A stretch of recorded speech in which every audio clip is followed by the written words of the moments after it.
আমরা সমুদ্রগড় থেকে বাড়ি ফেরার সময় অনেক সন্ধ্যা হয়ে গেছিলো। আমরা ছুটে ছুটে যাচ্ছি ট্রেন ধরার জন্যে। আমরা ছুটে ছুটে এসে যা কোনো মতে ট্রেনটা পেয়েছি। যদি এই ট্রেনটা মিস করতাম, পরে যে কখন ট্রেন আসতো আল্লাহ জানে। আবার মনে হয় 1.5-2 ঘন্টা পর ট্রেন, বসে বসে পাগল হয়ে যেতাম। তো ট্রেনের মধ্যে এসছে ঘুগনি, আর ট্রেনে আমি ঘুগনি খাবো না, তাহলে হয়েছে ফাঁকায় বেরোলে ঘুগনি খাওয়া আমাদের চাই।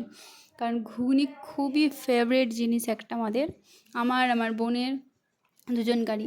তো ট্রেনে চড়তে উড়ে উড়ে চলে এলাম কানলা স্টেশনে। তখন অনেকটা সন্ধ্যা হয়ে গেছিলো।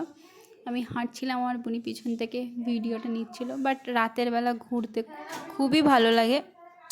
তো আমরা হাঁটতে হাঁটতে, আমি, ঠাকুমা আর আমার বোন হাঁটতে হাঁটতে কানলা স্টেশন একদম সামনে ছিলাম। তো এত দূর আসতে টাইম লেগে গেল। তো আমাদের স্কুটি রানিকে নিয়ে একদম রেল গেটে এত পরিমাণে ভিড় যে কি বলবো। আমি বোনই গাড়ি চালাচ্ছিলাম, আমি বসেছিলাম। চলো, আজকের জন্য এতটুকুই, বাই বাই।